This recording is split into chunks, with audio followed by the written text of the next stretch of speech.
Fala, aprovados! Como vocês sabem, no nosso programa de mentoria, nós temos uma importante ferramenta voltada a ajudar e acelerar o seu processo de aprovação, que são os nossos encontros coletivos, exclusivo para os nossos assinantes. E como funciona esses encontros coletivos? 2 vezes por mês, em regra toda primeira e terceira segunda-feira de cada mês, através de reuniões coletivas, nós vamos nos encontrar onde eu vou trazer temas importantes, assuntos, provas a serem corrigidas, vamos trabalhar com questões de concursos, além de aulas e revisões voltadas para te auxiliar e te preparar cada vez mais para o seu tão sonhado concurso público. Tudo isso pensando em você e para aumentar o seu rendimento. Assista este vídeo com uma aula gratuita e assim você vai conhecer mais sobre nossos encontros coletivos. De novo, é exclusivo para os nossos assinantes dos nossos programas de mentorias. Para saber mais como funciona nossos programas de mentorias, dá uma olhada no meu site www.vouseraprovado.com e também conheça nosso serviço de consultoria. Tudo está lá para você no nosso site. Além disso, também se inscreva ao nosso canal para você ter acesso a todas as dicas, aulas, informações, conteúdos que vão te ajudar na sua aprovação e vai te tornar um aprovado. Segue a gente no Instagram, @DeltaThiagoPaixão, e faça parte do nosso grupo aberto do Telegram, cujo link você vai encontrar na descrição deste vídeo.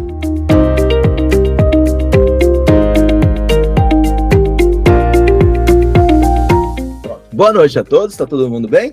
Todo mundo tranquilo? Todo mundo feliz com a vida? É coisa boa, né? Todo mundo de boa, né? Todo mundo tranquilo na sua rotina, seguindo de boa, tirando as pessoas novas que eu atendi hoje, as pessoas que vão começar ainda, o resto tá todo mundo na paz, né? Dani olhou pra mim com a cara meio de sono. Não entendi muito, não. Tá de sono, não. Acordei 6 horas da manhã e fui pro box, viu? Você não vai reclamar comigo, não. Então, pronto, ó.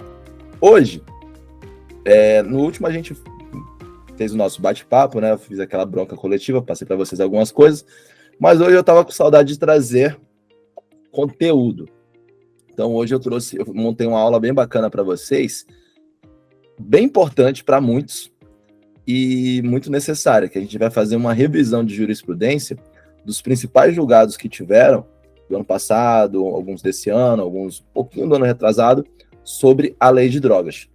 Então eu vou trazer para vocês tudo que teve de mais importante nesse último período sobre a lei de drogas. E o primeiro que eu quero falar é do seguinte, é sobre importação de droga via postal, crime de tráfico internacional. Imagina o seguinte, imagina que eu moro em Londrina e resolvi comprar pela internet um monte de êxtase. Assisti muito aquela série Como Vender Drogas Online e falei, vou comprar êxtase pela internet. Comprei de um cara que mora na Holanda. Aí ele pegou e mandou, via correio, uma caixa contendo êxtase, da Holanda. Só que aí a caixa veio no Brasil, veio para o Brasil num voo internacional, pousou em São Paulo, e lá em São Paulo, através da inspeção da Receita Federal, pelo raio-x, descobriu que tinha êxtase na caixa. Aí vamos lá, para os cenários. Primeiro, o destinatário da droga via correio, Londrina, Paraná. Segundo, o local da apreensão da droga que foi remetida do exterior, via postal, São Paulo. Neste caso, qual foi o delito praticado? Em tese, tráfico internacional, artigo 33, combinado com o artigo 40, inciso 1, da Lei 11.343. Eu importei a droga. Competência para julgar, Justiça Estadual ou Federal? Justiça Federal. Por quê? Artigo 109, inciso 5 da Constituição Federal. Aos juízes federais compete processar e julgar os crimes previstos em tratado ou convenção internacional quando iniciada a execução no país, o resultado tenha ou devesse ter ocorrido no estrangeiro ou reciprocamente.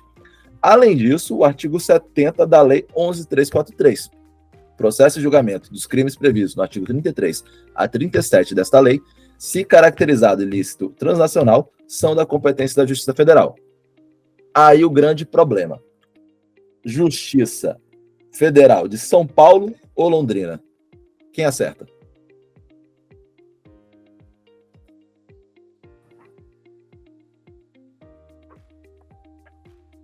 É o do local da apreensão da droga ou o local da destinação da droga? São Paulo? Por quê? Local de apreensão? Você não está errada, você está desatualizada. Por que eu digo que você não está errada? Porque a súmula 528 do STJ diz assim: compete ao juiz federal do local da apreensão da droga remetida do exterior pela via postal processar e julgar o crime de tráfico internacional. Beleza, Justiça Federal. E o STJ tinha desculpa, a súmula 500, a súmula 528 diz assim: compete ao juiz federal do local da apreensão da droga. Então o STJ tinha um entendimento que era o local da apreensão da droga. Isso estava sumulado. Qual é o caso? O STJ revisou esse entendimento. O entendimento atual do STJ é que na hipótese da importação da droga via correio, cumulada com conhecimento do destinatário por meio do endereço aposto na correspondência, a súmula 528 deve ser flexibilizada para se fixar a competência do juízo do local do destino da droga. Por quê? Facilitação da investigação e também da busca da verdade e da duração razoável do processo. Então, facilita-se a investigação se for do local do destinatário, quando este destinatário é conhecido. Tá lá, certinho. Mas, você podia pensar, a súmula, então, ela vai continuar existindo? Vai servir para os casos em que o destinatário for desconhecido? Para mim, deveria. Para o STJ, não. O STJ cancelou a súmula 528. Foi formalmente cancelada. Então, o entendimento atual é julgado pela terceira seção do STJ, informativo 698, na hipótese de importação da droga via correio, cumulada com conhecimento do destinatário por meio do endereço aposto na correspondência, a súmula 528 do STJ deve ser flexibilizada para se fixar a competência no juízo do local de destino da droga em favor da facilitação da fase investigativa, da busca da verdade e da duração razoável do processo. Então, lembrem, hoje, o que vai ser, a competência vai ser da Justiça Federal, no caso de tráfico internacional, do local do destinatário, em droga importada via correio. E quando não tiver conhecimento? Oi? E quando não tiver conhecimento? Aí a gente precisa saber os próximos capítulos do STJ, porque, a meu ver, quando não tem o conhecimento, deveria valer a súmula. Talvez fique nessa tese ainda. Aí vai ser do local da apreensão. Mas vamos esperar os próximos capítulos, até porque a súmula foi cancelada. Se a súmula não tivesse sido cancelada, eu diria que ela estava valendo. Mas foca nisso, no local da apreensão, beleza? Vamos lá. Imagina o seguinte, vou pegar um exemplo aqui agora. O Divino e o Vinícius estavam traficando. E aí traficaram perto de uma igreja. Neste caso, vai incidir a causa de aumento de pena prevista no inciso 3 do artigo 40 da Lei 11.343? Olha o que diz o artigo 40. O artigo 40 ele diz assim: as penas previstas no artigo 33 a 37 desta lei são aumentadas de 1/6 a 2/3 se a infração tiver sido cometida nas dependências ou imediações de estabelecimentos prisionais, de ensino ou hospitalares, de sedes de entidades estudantis, sociais, culturais, recreativas, esportivas ou beneficentes, de locais de trabalho coletivo, de recintos onde se realizem espetáculos ou diversões de qualquer natureza, de serviços de tratamento de dependentes de drogas ou de reinserção social, de unidades militares ou policiais ou em transportes públicos. Para vocês terem ideia. Esse é o artigo 40, inciso 3 da causa de aumento de pena. Só que essa causa de aumento de pena, ela não prevê igreja. E aí, neste caso, vai valer o 40, inciso 3? Neste caso, nós temos duas correntes. A primeira corrente, capitaneada pela sexta turma, diz que não. O tráfico de drogas cometido em local próximo a igrejas não foi contemplado pelo legislador no rol das majorantes previstas no inciso 3 do artigo 40 da Lei 11.343. Não podendo portanto, ser utilizado com esse fim, tendo em vista que no direito penal incriminador não se admite analogia em mala parte, princípio da legalidade. O direito penal tem que estar lá previsto em lei. Não está na lei, vale. Isso é o que diz a sexta turma. Porque é um rol taxativo dessa causa de aumento de pena. Se não está lá, não pode incidir a causa de aumento. A segunda corrente já diz que sim.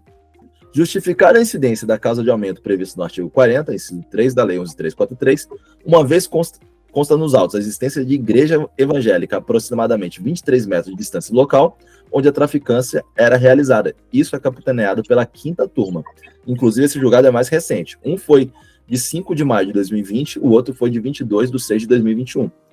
Só que essa corrente, ela não discute a previsão legal. Então, o que vocês têm que saber? O mais atual é que incide a causa de aumento de pena. Mas existe uma corrente contrária, pela sexta turma, as turmas estão brigando, que diz que não, em razão do princípio da legalidade. Então, conheço as duas correntes. E aí? Se a droga for transportada em transporte público, vai incidir a causa de aumento de pena? Não. Por quê? Só o mero transporte da droga em transporte coletivo não incide a causa de aumento de pena. Para incidir a majorante, tem que ficar demonstrada a comercialização efetiva da droga em seu interior. Essa é a posição majoritária do STF no STJ, informativo 749 do STF, informativo 543 do STJ. Para incidir o artigo 40, inciso 3, no caso do transporte público, tem que ser provada o comércio da droga, atividade de traficância no interior do veículo, e não o mero transporte. Pegaram? Estão anotando, né? Ai. Pergunta. Vamos imaginar a seguinte situação.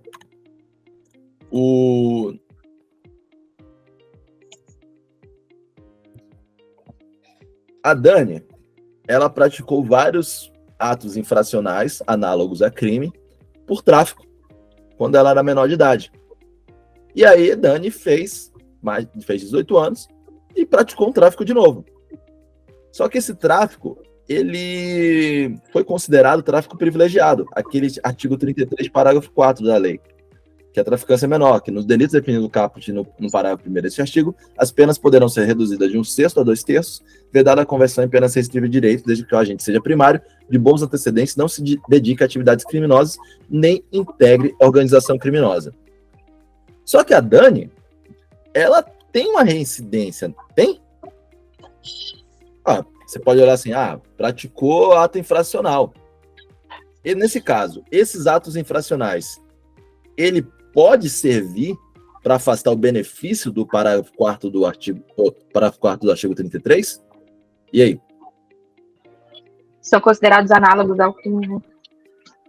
Para o STJ, o histórico de ato infracional pode ser considerado para afastar a minorante, para o STJ, por meio de fundamentação idônea que aponte a existência de circunstâncias excepcionais na quais se verifique a gravidade de atos pretéritos devidamente documentados nos autos, bem como a razoável proximidade temporal com o crime em apuração. STJ, informativo 712. Para o STF, tem problema, porque a primeira turma do STF diz que sim, pode afastar o benefício.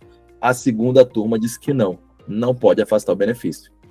Então, o entendimento atual do STJ é que afasta o benefício. Histórico de ato infracional afasta o benefício do artigo 33, parágrafo 4.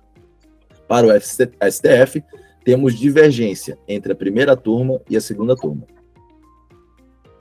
Como é que pode cair na sua prova? Qual é o entendimento do STF? Qual é o entendimento do STJ? Complicado. Vamos imaginar outra situação. A Aline foi encontrada, sofreu um mandado de busca e apreensão na casa dela, e ela foi encontrada com maquinário e outros objetos destinados ao plantio da erva cannabis sativa, maconha. E na casa dela também tinha 8 plantas de maconha.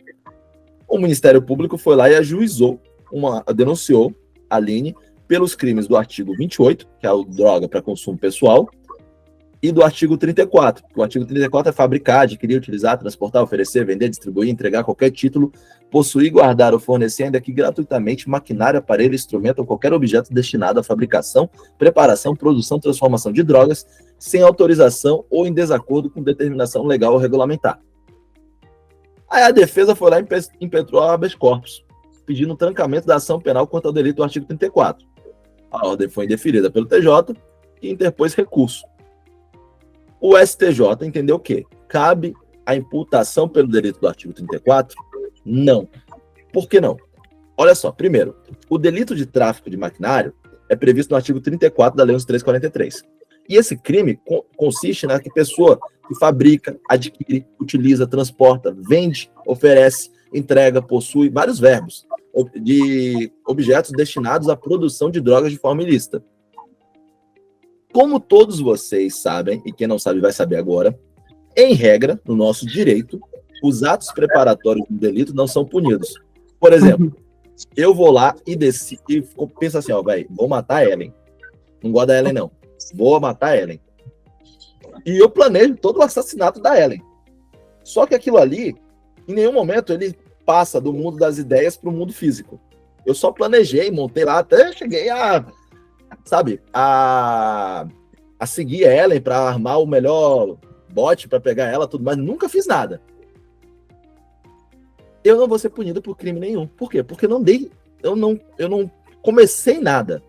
Apesar de ter planejado, ter preparado tudo, eu não pratiquei o ato, nem iniciei a prática dos atos executórios, como está previsto no artigo 14, inciso 2 do Código Penal. Mas, para alguns crimes específicos, o legislador resolveu punir os atos preparatórios. E, nesse caso, o artigo 34 veio para isso, da Lei de Drogas, para punir os atos preparatórios. No artigo 34, a gente pune os atos preparatórios do crime de drogas. Antes do sujeito começar a execução do artigo 33, ele já pode ser punido pelo artigo 34. Aí você fala, pô, mas nesse caso, pode ser punido os atos preparatórios, porque nesse mandado de busca em linha ela não foi condenada pelo artigo 34?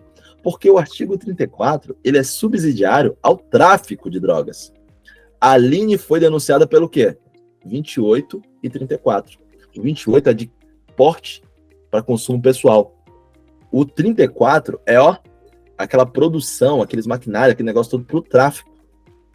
Além disso, no caso em concreto, não se evidenciou que a conduta do artigo 34 foi autônoma. Porque ele ainda pode ser para o artigo 34, pode até haver essa desvinculação, mas tem que ser provado que a conduta foi autônoma. Por exemplo, Breaking Bad. Eu sou um produtor de metanfetamina. Você não encontra a droga lá na minha casa, mas você encontra todo o laboratório pronto, sabe? Todos os negócios prontos para a produção de droga. Aí sim, existe uma autonomia. No caso em questão que o STJ julgou, a Aline, ela tinha uma roça na casa dela. Os equipamentos que ela tinha não eram ilícitos. Eram equipamentos de roça. Mas ela utilizava para plantar maconha. Então não havia ilicitude, não havia autonomia de objetos reservados ao tráfico. Tanto que estava lá, a droga encontrada foi feito o quê? O artigo 28, de consumo pessoal. Aí o que o STJ entendeu? Sexta turma do STJ, informativo 709. Não é possível que o agente responda pela prática do artigo 34 da Lei 11.343, de 2006, quando a posse dos instrumentos configura ato preparatório destinado ao consumo pessoal de entorpecentes. Não havia prova que havia tráfico, ou uma utilidade para o tráfico. Entenderam? Pegaram aí? Bom, esse outro julgado, do informativo 1048 do STF, ele é muito importante, porque ele trata sobre a reincidência. A nossa regra no direito penal é que se a pessoa é condenada definitivamente por crime no Brasil e no exterior, e depois tem uma nova condenação definitiva, prática um novo crime, tem uma nova condenação, crime no Brasil e no exterior, crime no Brasil, tem reincidência. Se a pessoa cometeu um crime no Brasil e no exterior, e depois é condenada por uma contravenção no Brasil, tem reincidência. Se for condenada por uma contravenção no Brasil, lembrando que condenada por contravenção no exterior não vale, mas se for condenada por contravenção no Brasil, e por uma outra, pratica uma nova contravenção e é novamente condenada por outra contravenção no Brasil, tem reincidência. Mas se for condenada por uma contravenção no Brasil e depois pratica e é condenado por um novo crime no Brasil, não há reincidência. Porque existe uma falha legal, mas gera uma alta incidência. Mesma coisa que contravenção no estrangeiro ou crime ou contravenção no Brasil. Não há reincidência porque contravenção no estrangeiro não serve no Brasil. E qual é a falha? E agora vamos imaginar o seguinte. A pessoa foi condenada pelo porte de droga para consumo pessoal. Artigo 28 da Lei de Drogas. Esse porte de drogas do artigo 28 é crime? É crime. Apesar de que Luiz Flávio Gomes, o saudoso professor Luiz Flávio Gomes, levantou uma tese de que o posse de droga para consumo pessoal teria deixado de ser crime, o STF já bateu o martelo de que é crime, sim, continua sendo crime, mas houve uma despenalização quanto à restrição de liberdade da conduta. É crime, mas houve uma despenalização para a restrição de liberdade. Mas aí, se o indivíduo é condenado com trânsito em julgado pelo delito de porte de drogas para consumo próprio e depois pratica um outro delito, por exemplo, praticou um homicídio, esse porte de drogas vai ser considerado reincidente na dosimetria para o segundo crime? Não. O entendimento do STF é que não gera reincidência. Por quê? Porque, como a contravenção penal, no caso da contravenção penal, existiu essa falha legal, que está lá no artigo 63, verifica-se a reincidência quando a gente comete novo crime depois de transitar em julgado a sentença que no país ou no estrangeiro o tenha condenado por crime anterior. Não se falou em contravenção. E o crime do artigo 28, ele é menor do que a contravenção, porque a contravenção, pelo menos, prevê uma pena de prisão. Prisão simples, mas existe a pena de prisão. Do artigo 28, nem existe prisão. Nem existe a restrição da liberdade. Então ele é mais leve com a contravenção. E aí, pelo princípio da proporcionalidade, se a contravenção não gera reincidência e o artigo 28 tem sanções menos graves que uma contravenção, seria desproporcional que o crime do artigo 28 da Lei de Drogas gere reincidência. Aí o STF entendeu que não vai haver reincidência. Vou aqui a emenda para vocês. Entendeu que viola o princípio da proporcionalidade a consideração de condenação anterior pelo delito do artigo 28 da Lei 11.343 de 2006, porte de droga para consumo pessoal para fins de reincidência. Deixa eu só ver uma pergunta aqui que fizeram. Não, Thiago, não, você não precisa ser, como eu falei para você não precisa ser condenado por tráfico para ser condenado pelo artigo 34. Ele pode ter uma certa autonomia. Pensa no Breaking Bad, cara. O cara vai lá, monta um laboratório para fabricação, todo o negócio. Mas se ele for autônomo, mas ele tem que estar vinculado. A produção, ela tem que, de alguma forma, estar vinculada ao tráfico. Ela não pode ser a produção para consumo pessoal. Aí não tem como haver a condenação pelo artigo 34. Pegar nesse último aqui do artigo 28? É importante, cara, de reincidência. Mas é lógico esse entendimento, né? Eu vejo como lógico. Mas chegou no STF. Não, sim. Do STF em diante a gente não sabe mais o que vai sair, mas analisando pelo que você disse, é bem lógico esse entendimento. Mas, Thiago, se planta em casa, pode ser considerado de alguma forma para uso pessoal? Pode. A droga não vai cair, assim, o que vem na minha cabeça é que a droga não vai cair do céu, ela vai ter que ser produzida. Então é melhor a pessoa produzir em casa do que alimentar um sistema organizado, entendeu? Então não sei o que entendi. A lógica por trás disso. Me parece que é isso. Porque eu via como plantação, como para venda mesmo. Peraí, vamos passar adiante. Olha aqui, para vocês entenderem. Um outro aqui que eu vou falar muito rápido, porque esse daí já é batido. Inquéritos e ações penais em curso não servem para impedir o reconhecimento do tráfico privilegiado. Segundo o STJ, informativo 745, e também do STF, informativo, não tem aqui não, do STF, mas do STJ, o 745, é de que é vedada a utilização de inquéritos e ou ações penais em curso para impedir a aplicação do artigo 33, parágrafo 4 da Lei 11.343, que é o tráfico privilegiado. Por quê? Porque precisa ter condenação transitada em julgado. Vai aqueles mesmos julgados do STF, STJ, para caso de concurso e tudo mais. Todo mundo lembra desses, né? Inquéritos e ações penais em curso não servem para efeitos. Uhum. Vamos lá. Cadê? Aqui. Esse aqui é importante.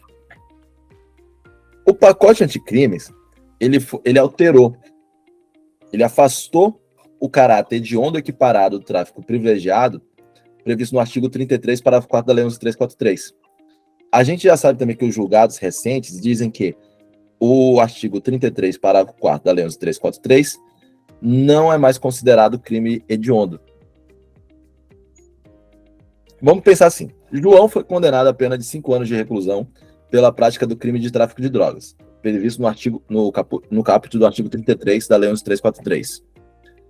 Aí o magistrado chegou lá e afastou a causa de diminuição de pena do parágrafo 4º por ser o réu reincidente. A sentença transitou em julgado e se iniciou a execução penal. A defesa requereu ao juiz da execução penal que fosse excluída a classificação de um delito semelhante a hediondo e que João tivesse direito aos benefícios da execução penal, aplicáveis aos condenados por crime comum, não hediondo ou equiparado. Por quê? Porque a defesa disse que não há norma específica que diga que o crime de tráfico de drogas é hediondo ou equiparado. A única previsão da aplicação da fração de progressão diferenciada ao crime de tráfico de drogas estaria no artigo 2º, parágrafo 2º da Lei 8.072, que é a Lei de Crimes Hediondos. Só que esse artigo 2º, parágrafo 2º, foi revogado pela Lei 13.964, que é o pacote de crimes. Diz assim, foi revogado, então não existe mais equiparação do tráfico de drogas a crime hediondo. Isso está correto? Para o STJ, não. Por quê? Porque a previsão legal de equiparação ao tráfico de drogas ao crime hediondo não é da lei, é da Constituição, do artigo 5º, inciso 43 da Constituição. A lei considerará crimes inafiançáveis e suscetíveis de graça ou anistia a prática da tortura, o tráfico ilícito de entorpecentes e drogas afins, o terrorismo e os definidos como crime hediondos, por ele respondendo mandantes, executores e os que podendo evitá-lo se omitirem. Então, o próprio Constituinte assegurou que o tráfico de drogas, a tortura e o terrorismo são merecedores de tratamento penal mais severos. Ou seja, as alterações previstas lá no pacote de crime apenas afastaram o caráter hediondo ou equiparado do tráfico privilegiado. O resto dos crimes lá da lei de drogas continua sendo crime hediondo. Tirando o artigo 28 também, viu? Que não é crime hediondo. Beleza? Deixa eu ver aqui mais uma.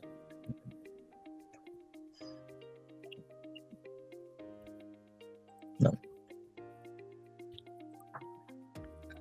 Esse aqui é muito, muito, muito, muito importante. Vamos pensar no caso que eu falei da Aline. A Aline está ali, planta drogas na sua casa. Planta maconha. Por quê? Porque a Aline tem um problema de saúde e ela faz uso do medicamento. Antigamente, ela fazia importação do óleo que tinha canabidiol para usada no seu tratamento. Mas esse processo de importação, ele é burocrático e caro. E isso dificultou a continuidade do tratamento.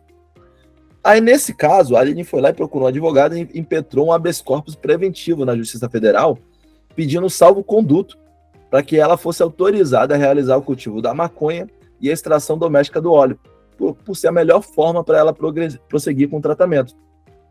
E aí o STJ entende que esse habeas corpus pode ser concedido? Inicialmente, existia uma divergência entre a quinta e a sexta turma. A quinta turma negava os pedidos e a sexta turma deferia. Hoje, pegaram na mão um do outro e falaram, vamos deferir todos. Então, hoje, é cabível a concessão de salvo-conduto para o plantio e transporte de cannabis sativa para fins exclusivamente terapêuticos com base em receituário e laudo subscrito por profissional médico especializado e chancelado pela Anvisa. Esse é o entendimento da sexta turma. Agora, o entendimento da quinta turma se alinhou e disse assim, as condutas de plantar maconha para fins medicinais e importar sementes para o plantio não preenchem a tipicidade material, motivo pelo qual se faz possível a expedição de salvo-conduto, desde comprovada a necessidade médica do tratamento. Então, nós temos um alinhamento entre a quinta turma e a sexta turma, que no caso concreto permite o plantio de maconha para fins medicinais. Bom, foi isso. Consegui terminar no tempo que eu queria. Espero que tenham gostado dessa aula. Não saiu daí ainda. Espero que tenham gostado dessa atualização jurisprudencial, dos temas mais importantes que eu vi, que aconteceu no ano passado, nesse ano, sobre a lei de drogas. Lembrando que jurisprudência cai pesado na grande maioria dos concursos, principalmente as carreiras jurídicas, então não tem como correr dela. Estudem a jurisprudência, Quem não pegou o videozinho ali que eu mandei, vai lá no canal, eu vejo o videozinho. Inclusive, assistam os videozinhos que tem lá, que eu sempre tô atualizando de jurisprudência. Se está lá para você não perder nenhum. E acompanhe, cara. Acompanhe sempre a jurisprudência, porque vai, com certeza, cair no seu concurso. Beleza? Finalizar aqui a gravação. Aí, e boa noite a todos. Espera aí.